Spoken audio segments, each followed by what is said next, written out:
Welcome to my YouTube channel. आज के lecture हम डिस्कस करने जा रहे हैं human health and disease. AIDS का फुल फॉर्म क्या होता है? Acquired immune deficiency syndrome. The word immune deficiency, immune का मतलब क्या होता है? Signifies that the immune system become a very weak. It is a disorder of the cell mediated immune system of the body. इसमें क्या होता है? Immune deficiency का मतलब होता है एड्स में हमारी जो इम्यूनिटी होती है वो पूरी तरीके से बहुत ही ज्यादा एक्सेस में वीक हो जाती, इतनी ज्यादा वीक हो जाती कि इसका जो वायरस होता है, इसका जो पैथोजन है होता है, वो तो इंटर करता ही हमारी बॉडी में, और हमारी इम्यूनिटी इतनी वीक हो जाती कि साथ साथ में और भी बहुत सारे एक्स्ट्रा पैथोजन हमारी बॉडी पे क्या करने लगते, अटैक करना स्टार्ट कर देते हैं। Lymphocyte are the main cell of the immune system, that is T lymphocyte. इसमें जो लिम्फोसाइट होता है वो बहुत रिस्पॉन्सिबल होता है, उसमें से टी लिम्फोसाइट सबसे ज्यादा रिस्पॉन्सिबल होता है, और B lymphocyte. Helper T lymphocyte play a great role in regulating the immune system. Helper, ये जो हेल्पर टी लिम्फोसाइट होता है ये बहुत इंपॉर्टेंट रोल प्ले करता है इम्यून सिस्टम के रिस्पॉन्सिबल में, और एड्स में यही ही होता है। इसमें जो पैथोजन होता है वो हेल्पर टी लिम्फोसाइट के नंबर को इतना ज्यादा रिड्यूस कर देता है, इतना ज्यादा डिक्रीज कर देता है कि हमारी बॉडी उस पैथोजन से फाइट ही नहीं कर पाती है। तो इससे ये हमें पता चलता है कि एड्स में हेल्पर टी लिम्फोसाइट के नंबर ही क्या हो जाते हैं, डिक्रीज हो जाते हैं। ऐसे क्वेश्चन पूछा जा सकता है कि कौन से डिजीज में हेल्पर टी लिम्फोसाइट के नंबर डिक्रीज होते हैं, that is AIDS. Then next is it is first reported in America. सबसे पहले एड्स कहाँ पे रिपोर्टेड हुआ था? अमेरिका में हुआ था। किस ईयर में हुआ था? 1981 में। नीट में एमसीक्यूज में क्वेश्चन जरूर पूछा जाता है कि एड्स सबसे पहले किस ईयर में रिपोर्टेड हुआ था? 1981 में हुआ था। कहाँ हुआ था? अमेरिका में। The next is pathogen, it is caused by HIV। किससे होता है? AIDS is caused by HIV। HIV का फुल फॉर्म क्या होता है? Human immunodeficiency virus. ये क्या है? HIV एक प्रकार का रेट्रोवायरस है। क्या है? It is a type of retrovirus. इसके पास कौन सा जेनेटिक मटेरियल प्रेजेंट होता है? That is RNA genome. Virus के पास, ये जो HIV वायरस होता है इसके पास क्या प्रेजेंट होता है? RNA जीनोम प्रेजेंट होता है, और ये HIV ग्रुप ऑफ वायरस से बिलोंग करता है, जिसे क्या बोलते हैं? रेट्रोवायरस बोलते हैं। एड्स सबसे पहले रिपोर्टेड हुआ था अमेरिका में 1981 में। किससे होता है? It is caused by the HIV virus, that is human immune deficiency virus से होता है। ये एक ग्रुप ऑफ वायरस से बिलोंग करता है जिसे रेट्रोवायरस बोलते हैं, और इसके पास कौन सा जेनेटिक मटेरियल प्रेजेंट होता है? That is RNA। Then next is mode of transmission. अब किस तरीके से एड्स जो है एक पर्सन से दूसरे पर्सन में कैसे ट्रांसफर होता है, इसके बारे में हम बात करते हैं। ये भी बहुत ज्यादा पेपर में पूछा जाता है। सबसे पहला है unprotected sexual contact with infected person. Means जैसे एड्स है वो किसी भी पर्सन को हुआ है, उसके सेक्सुअली कॉन्टैक्ट में आने से ये डिजीज तुरंत ही एक पर्सन से दूसरे पर्सन, मीन्स जिस पर्सन को एड्स हुआ है और हेल्थी पर्सन अगर उसके कॉन्टैक्ट में आ रहा है बाय द सेक्सुअल कॉन्टैक्ट, तुरंत ये डिजीज क्या होगी? ट्रांसफर हो जाएगी। उसके बाद दूसरा पॉइंट है transfusion of contaminated blood and the blood product from an infected person to a healthy person. अब हम हॉस्पिटल में चले गए, डॉक्टर ने किस चेकअप नहीं किया कि मतलब उस पर्सन को एड्स हुआ है कि नहीं हुआ है, पता लगा उसे एड्स हुआ है, उसका ब्लड किसी हेल्थी पर्सन में उसने ट्रांसफर कर दिया, तुरंत ही क्या होगी? वो डिजीज, एड्स डिजीज जो है उस हेल्थी पर्सन में ट्रांसफर हो जाएगी। एक तरीका तो ये हो गया ट्रांसमिशन का। तीसरा तरीका ये है sharing of infected needles and syringe. बिना देखे अगर डॉक्टर ने किसी पर्सन को, जैसे HIV के किसी पेशेंट को उसने इंजेक्शन लगाया, उसको ऐसे ही रख दिया, फिर कोई पर्सन आया बिना देखे उसको भी लगा दिया, तुरंत ही क्या होगी? ये डिजीज उस पर्सन से दूसरे पर्सन में ट्रांसफर हो जाएगी।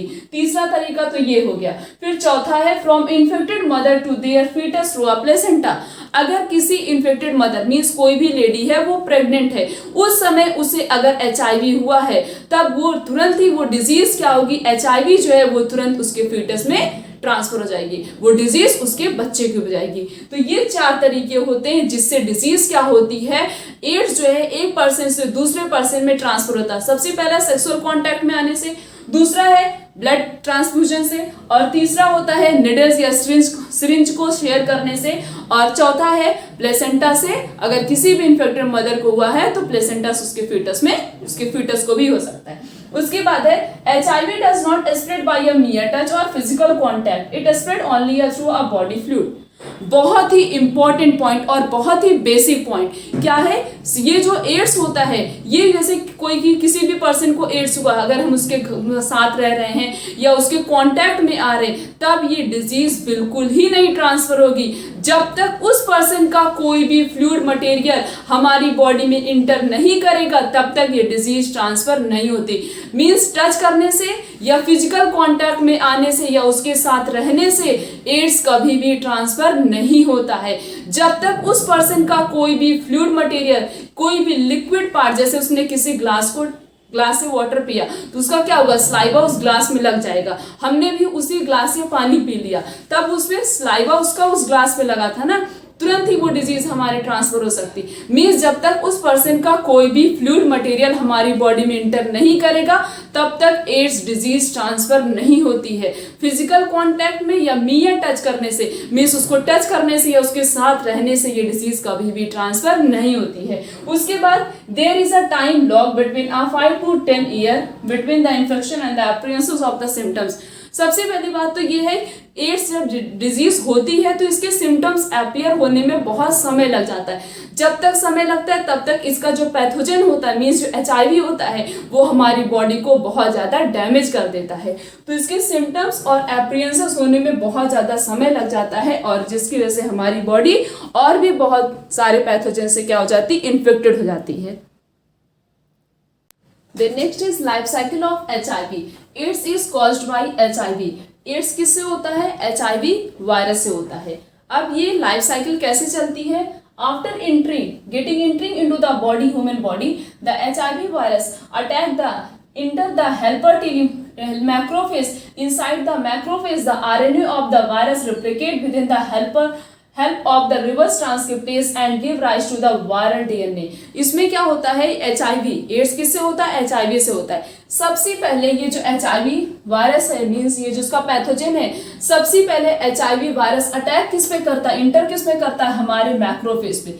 सबसे पहले किस पे अटैक करता है, मैक्रोफेज पे। उसके बाद इसी मैक्रोफेज के अंदर क्या होता है, वैसे तो प्रोसेस क्या होता है, ट्रांसक्रिप्शन का मतलब होता है DNA से mRNA का बनना। DNA से जब mRNA बनता है तो उसे कहते हैं ट्रांसक्रिप्शन। क्या बोलते हैं, इस प्रोसेस को कहते हैं ट्रांसक्रिप्शन। बट जब HIV इंटर करता है, ये वायरस इंटर करता है, तो ये प्रोसेस को उल्टा कर देता है। मींस RNA DNA में चेंज होने लगता है। क्या होने लगता है, क्योंकि वायरस के पास कौन सा जेनेटिक मटेरियल प्रेजेंट होता है, RNA प्रेजेंट होता है। तो ये क्या करता है, ये RNA को DNA में चेंज कर देता है। कौन सी एंजाइम की हेल्प से, रिवर्स ट्रांसक्रिप्टेज। ये पेपर में पूछा जाता है कि ये जो वायरस होता है, ये RNA को जब DNA में चेंज होता है, बाय विच एंजाइम, किस एंजाइम की हेल्प से, दैट इज रिवर्स ट्रांसक्रिप्टेज। तो मैक्रोफेज के अंदर क्या हुआ, क्योंकि ये जो HIV वायरस है सबसे पहले मैक्रोफेज पर अटैक करेगा। इसी मैक्रोफेज के अंदर प्रोसेस क्या होगा, अपोजिट होने लगेगा। मींस RNA से DNA बनेगा bye the help of reverse transcriptase. उसके बाद इतना प्रोसेस हो गया। अब रिवर्स ट्रांसक्रिप्टेज हो गया तो क्या होगा, वायरल DNA का फॉर्मेशन होने लगेगा। ये क्या होगा, ये हमारे DNA को वायरल DNA बना देगा, क्योंकि उसने प्रोसेस को क्या कर दिया, अपोजिट कर दिया, उल्टा कर दिया। तो वायरल DNA का फॉर्मेशन होने लगा। उसके बाद then this viral DNA incorporate into the host DNA and direct the synthesis of virus particle। अब इसने वायरल DNA बना दिया, तो ये क्या होगा, इससे जो HIV होगा वो अपनी पूरी कॉलोनी बना लेगा। वो अटैक करते जाएगा हमारी बॉडी पे, और पूरा बोल सकते हैं, ऐसे हम सिंपली बोल सकते हैं, कब्जा कर लेगा। ये मैक्रोफेज पे क्या करेगा, अपनी पूरी बॉडी बना लेता है और बहुत सारे वायरस पार्टिकल को वो मैक्रोफेज के अंदर प्रोड्यूस करने लगता है। एट द सेम टाइम, इसी के साथ साथ HIV enter the helper T lymphocyte. Macrophage पे तो इसने अटैक कर ही दिया, उसके बाद HIV इंटर किस में करेगा, हमारी हेल्पर T लिम्फोसाइट, जो कि सबसे ज्यादा रिस्पॉन्सिबल किसके लिए होता है, इम्यून सिस्टम के रिस्पॉन्सिबल होता है। तो हेल्पर T लिम्फोसाइट पर अटैक करने के बाद it replicate and produce a viral pathogen here. ये हेल्पर T लिम्फोसाइट पे भी अटैक करने लगेगा, और इसमें भी इसने तो मैक्रोफेज पर अटैक करके वहां पे वायरस के पार्टिकल तो बना ही लिए थे। अब ये क्या करेगा, हेल्पर T लिम्फोसाइट के अंदर भी अपने वायरस पार्टिकल बना लेगा। इसी के साथ साथ these nearly formed pathogen virus get release into the blood attacking the helper T lymphocyte. अब जब कंटिन्यूअस अटैक कर रहा है तो ब्लड क्या करेगा, वो जितनी हेल्पर टी लिम्फोसाइट बनेगी वो कंटिन्यूअस उस हेल्पर टी लिम्फोसाइट पर अटैक करेगा और वहां पे वो पूरी अपनी ही कॉलोनी बना लेगा। तो कंटिन्यूअस क्या हो रहा है, ये पैथोजन हेल्पर टी लिम्फोसाइट पर अटैक कर रहा है, जिसकी वजह से हेल्पर टी लिम्फोसाइट के नंबर कंटिन्यूअस क्या होंगे, डिक्रीज होते जाएंगे। देन नेक्स्ट इज, अब कंटिन्यूअस क्या हो रहा है, हेल्पर टी लिम्फोसाइट के नंबर्स क्या होते हैं, डिक्रीज हो जाते हैं, क्योंकि इसका जो पैथोजन होता है वो कंटिन्यूअस हमारे हेल्पर टी लिम्फोसाइट के नंबर्स को कम कर देता है, जिसकी वजह से एड्स में क्या होता है, हेल्पर टी लिम्फोसाइट के नंबर्स ही डिक्रीज होते हैं। Then next is, HIV infected person may be infected with a mycobacterium, viruses and fungi and even a parasite that is toxoplasma।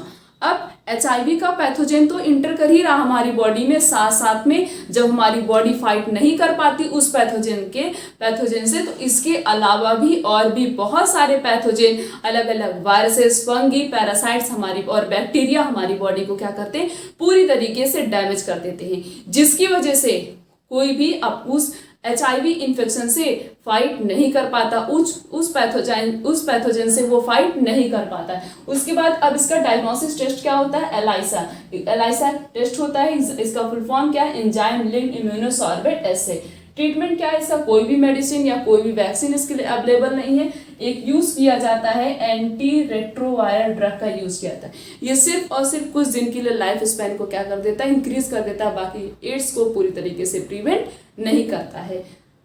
Ads has no cure, इसका कोई इलाज नहीं है, इसका बचाव ही सबसे बेस्ट ऑप्शन होता है।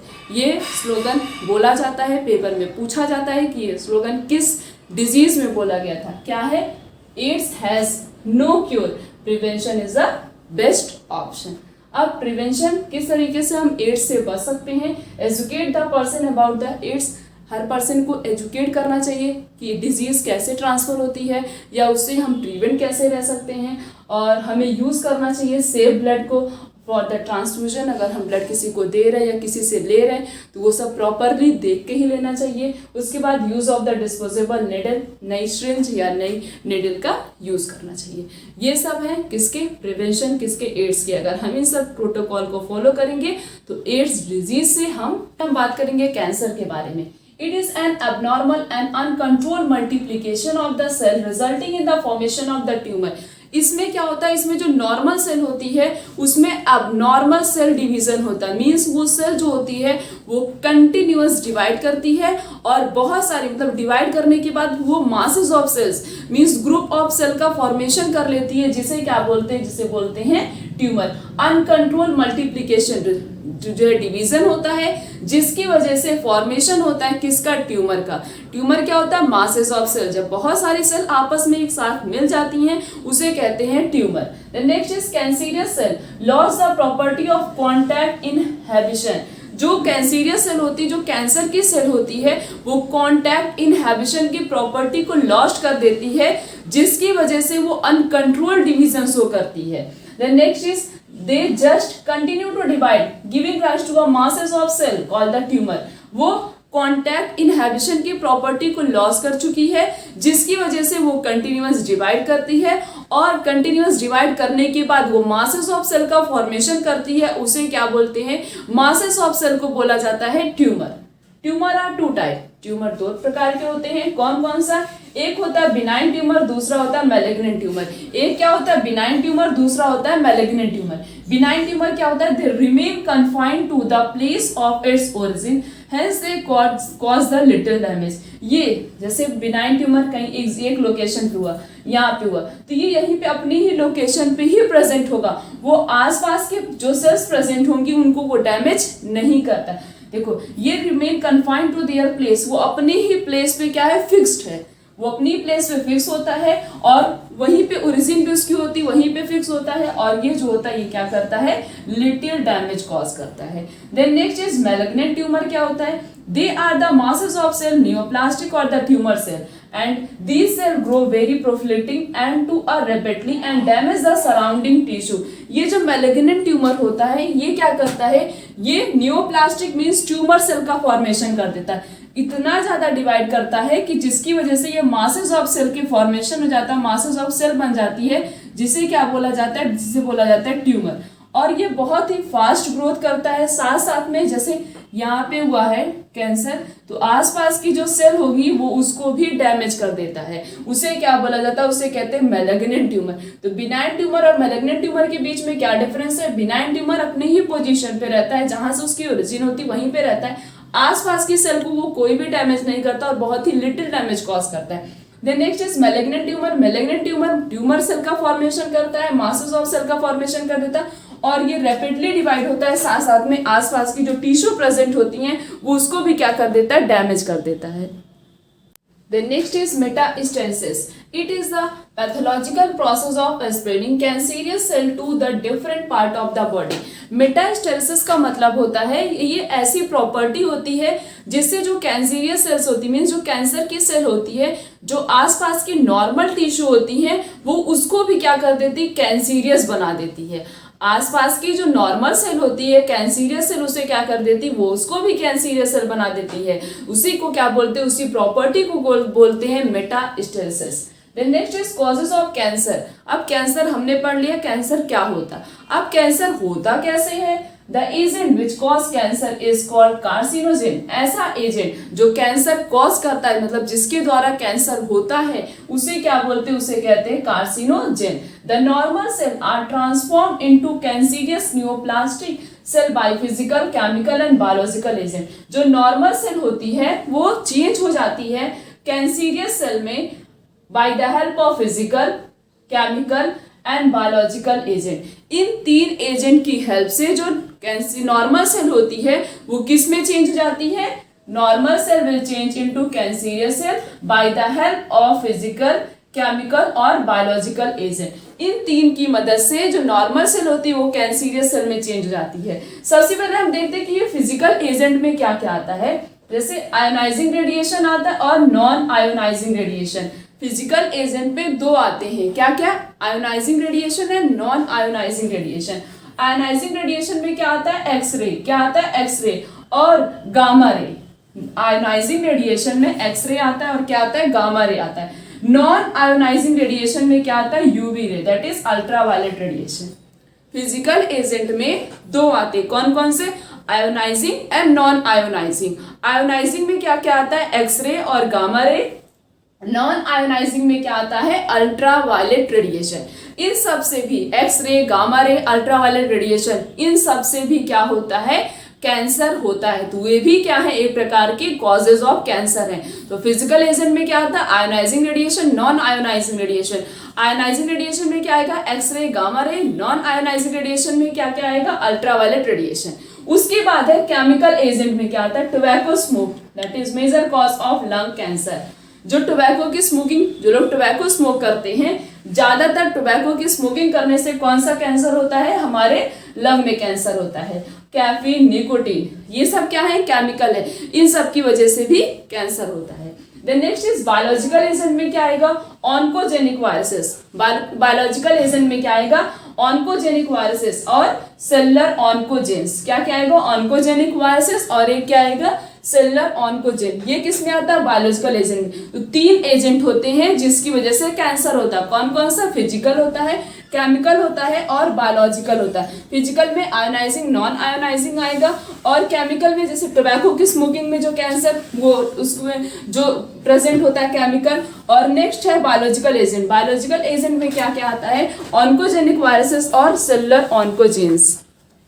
The next is cancer detection and diagnosis. Cancer को कैसे डिटेक्ट किया जाता है और इसका डायग्नोसिस क्या होता है, इसके बारे में हम बात करेंगे। Biopsy and histopathological study of the tissue. Tissue की क्या की जाती है, बायोप्सी की जाती है। बायोप्सी का मतलब होता है जैसे कहीं भी कैंसर हुआ है, वहां से जो कैंसरियस सेल में जहां पे कैंसर हुआ है उसी कैंसर की सेल को निकालना, मतलब थोड़ा सा निकाल लेना, और जब हमने क्या किया, जो कैंसरियस सेल को निकाल लिया, मीन्स जहाँ पे कैंसर हुआ है वहाँ की टिश्यू को रिमूव कर दिया, निकाल लिया, उसे क्या बोलेंगे, बायोप्सी। फिर उसकी प्रॉपर हम क्या करेंगे, स्टडी करेंगे, मतलब किस टाइप का कैंसर है, कैसे उसके ट्रीटमेंट किया जा सकता है, उसकी जो हमने स्टडी की है उसे क्या बोलेंगे, उसे बोलेंगे हिस्टोपैथोलॉजिकल स्टडी। क्या बोलेंगे, हिस्टोपैथोलॉजिकल स्टडी। जो हमने सेल को निकाला है, टिश्यू को निकाला, उसे क्या बोलेंगे, उसे बोलेंगे बायोप्सी।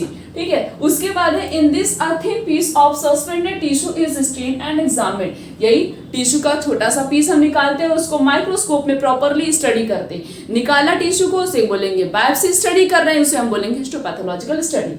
जैसे एग्जांपल में इन केस ऑफ ल्यूकेमिया में क्या होता है, WBC के नंबर क्या होते हैं, इंक्रीज हो जाते हैं। किसके नंबर इंक्रीज होते हैं, WBC के नंबर इंक्रीज हो जाते हैं। Biopsy and histopathological study is done. Leukaemia के केस में क्या किया जाता है, जो नंबर्स इंक्रीज हो गए तो उसको वहां की सेल को, मतलब वहां की जो WBC होती है उसको रिमूव करके उसकी स्टडी की जाती है प्रॉपर, फिर उसका ट्रीटमेंट किया जाता है। It involve the test of blood test किया जाता है, बोन मैरो टेस्ट किया जाता है कि कहीं पे ब्लड के नंबर्स तो नहीं इंक्रीज हो गए हैं। क्यों, क्योंकि जब मतलब ब्लड कैंसर होता है उस केस में क्या होता है, WBC के ही नंबर्स इंक्रीज होते हैं, उसी को ल्यूकेमिया कहते हैं। तो प्रॉपर स्टडी की जाती है, इसी को बोलते हैं biopsy and histopathological study. The next is radiography, that is use of X-ray की मदद से भी, मींस रेडियोग्राफी भी की जाती है। एक्सरे की मदद से भी हम क्या कर सकते हैं, कैंसर डिटेक्शन, कैंसर का पता लगा सकते हैं। उसके बाद है CT scan, computer tomography. City का मतलब होता है कंप्यूटर टोमोग्राफी। सिटी स्कैन से भी हम पता लगा सकते हैं कि कैंसर हमें कहाँ हुआ है और उसका ट्रीटमेंट हम कैसे करेंगे। उसके बाद है MRI, that is magnetic resonance imaging. लेकिन जो इन सबसे रेडिएशन निकलती है, इनकी रेडिएशन भी कैंसर कॉज करती है। अभी हमने पढ़ा कि जो एक्सरे होता है वो कैंसर कॉज करता है। Ionising radiation, that is X-ray, ये कैंसर, इसकी जो रेज होती हैं, इसीलिए वहां पे जो कैंसर करते हैं, मतलब जो एक्सरे करते हैं, वो क्या होते हैं, पूरी प्रॉपरली ड्रेस पहने हुए होते, ताकि वो जो रेडिएशन है उनकी बॉडी में इंटर ना कर जाए। क्योंकि उसकी जो रेडिएशन होती है वो भी बहुत ज्यादा हार्मफुल होती है, बहुत नुकसान पहुंचाती है। तो एक हो गया कौन सा, एक हो गया बायोप्सी एंड हिस्टोपैथोलॉजिकल स्टडी, ये डिटेक्शन हो गया कैंसर का। एक हो गया रेडियोग्राफी और एक हो गया सिटी स्कैन, और तीसरा है MRI, that is magnetic resonance imaging. MRI बहुत ही रेयर केस में किया जाता है, जैसे इंटरनल ऑर्गन में हमें कैंसर हो गया, उसको हम MRI टेस्ट से ही इजीली आइडेंटिफाई कर सकते हैं। तो इंटरनल ऑर्गन का मतलब इंटरनल ऑर्गन में अगर कैंसर हुआ वो पता लगाने के लिए क्या करते हैं, MRI टेस्ट करते हैं, that is magnetic resonance imaging. The next is use of antibodies against cancer specific antigen. ये जो कैंसरियस सेल होती हैं, इनको किल करने के लिए कुछ एंटीबॉडीज का भी यूज किया था। किसका यूज किया था, एंटीबॉडी का यूज किया था। तो कौन कौन से थे कैंसर की डिटेक्शन, सबसे पहला बायोप्सी, हिस्टोपैथोलॉजिकल स्टडी, फिर radiography, CT scan, MRI and use of the antibodies against the cancer specific antigen. ये सब डिटेक्शन है किसके, कैंसर के। The next is treatment of cancer. अब देखते हैं कि कैंसर में कौन कौन से ट्रीटमेंट का यूज किया जाता है। सबसे पहला ट्रीटमेंट है रेडिएशन थेरेपी। नाम से ही पता चला रेडिएशन थेरेपी। रेडिएशन थेरेपी में क्या किया जाता है, जैसे सपोज करते कि हैंड में कैंसर हो गया, यहाँ पे कैंसर हो गया, तो यहाँ पे जहाँ पे कैंसर, जैसे यहाँ पे कैंसर हो गया तो क्या किया जाएगा, इस कैंसरियस सेल को रेडिएशन प्रोवाइड की जाएगी, रेडिएशन दी जाएगी। रेडिएशन इसलिए प्रोवाइड की जाती है ताकि उसमें जो वायरसेस प्रेजेंट होते हैं वो क्या हो जाए, किल हो जाए, और जिससे पर्सन को पेन ना हो। और अगर बहुत ज्यादा नहीं हुआ तो रेडिएशन थेरेपी से ही कैंसर ठीक हो जाता है। बट वो निशान जो पड़ जाते हैं वो रहते हैं परमानेंट के लिए, वैसे तो वो सही रहता। और इतनी केयर की जाती कि आसपास की सेल को या टिश्यू को कोई भी नुकसान ना पहुंचे। तो रेडिएशन थेरेपी सबसे पहला ट्रीटमेंट है। उसमें क्या किया जाता है, कैंसरियस सेल को रेडिएशन प्रोवाइड की जाती है टू डैमेज द वायरसेस को डैमेज करने के लिए। उसके बाद ये तो पहला हो गया। दूसरा है कीमोथेरेपी। नाम से पता चला है कीमोथेरेपी। कीमो का मतलब होता है केमिकल, स्पेसिफिक केमिकल का यूज किया जाता है कैंसरियस सेल को डैमेज करने के लिए। Use of chemotherapeutic drugs, many drugs have. Chemotherapeutic drugs अभी मैंने बताया, कुछ ड्रग्स का यूज किया जाता है, कुछ केमिकल का यूज किया जाता है जिससे कैंसरियस सेल को डैमेज कर सके। बट जितने भी ड्रग्स होते हैं लगभग उसमें 90% ड्रग का साइड इफेक्ट होता है। कौन जो मेडिसिन यूज की जाती है कैंसर के कंडीशन में, उसका कुछ साइड इफेक्ट होता है, जैसे हेयर लॉस। जिसको भी कैंसर रहता है उसके देखा होगा अक्सर ज्यादातर लोगों के हेयर लॉस ही हो जाते हैं, मीन्स बाल झड़ जाते हैं। और क्या होता है, एनीमिया, खून की कमी हो जाती। ये दो साइड इफेक्ट होते हैं जो केमोथेरापेटिक ड्रग्स का यूज किया जाता है during the cancer. Then next is immunotherapy. The patient can given a biological immune that response that is alpha interferon. एक हमने पढ़ा था इंटरफेरॉन, वो दूसरी चीज है। यहाँ पे अल्फा इंटरफेरॉन लिखा गया। अल्फा इंटरफेरॉन क्या करता है, ये जो कैंसरियस सेल होती है उसमें इसको डैमेज करने के लिए, ट्यूमर को डैमेज करने के लिए जो है अल्फा इंटरफेरॉन का यूज किया जाता है। ये क्या करता है, हमारे इम्यून सिस्टम को स्ट्रॉन्ग कर देता है, जिससे इजीली जो है हम ट्यूमर सेल को हमारी बॉडी क्या कर सके, उसको डैमेज करे, डिस्ट्रॉय कर सके। तो ये हो गया इम्यूनोथेरेपी। उसके बाद है डिस्ट्रॉइंग द ट्यूमर, ट्यूमर को डिस्ट्रॉय करने के लिए। फिर उसके बाद है लास्ट है सर्जरी। सर्जरी जैसे ऐसी कहीं कंडीशन में, जैसे अब इसोफेगस में हो गया कैंसर तो वहां पे हम सर्जरी करके रिमूव नहीं कर सकते। अगर हमारे लंग में कैंसर हो गया या हमारी किडनी में कैंसर हो गया तो हम क्या कर सकते, उस कैंसरियस सेल को सर्जरी की हेल्प से रिमूव कर सकते। तो बॉडी में लोकेशन मींस कैंसर कहाँ पे हुआ, किस लोकेशन में हुआ है कि हम उसको सर्जरी करके रिमूव कर सके, तब जो है सर्जरी का यूज करता है। कौन कौन से ट्रीटमेंट है, रेडिएशन थेरेपी, कीमोथेरेपी, इम्यूनोथेरेपी और सर्जरी। आगे के टॉपिक्स को क्लियर करेंगे। आज का लेक्चर यहीं तक। Thank you.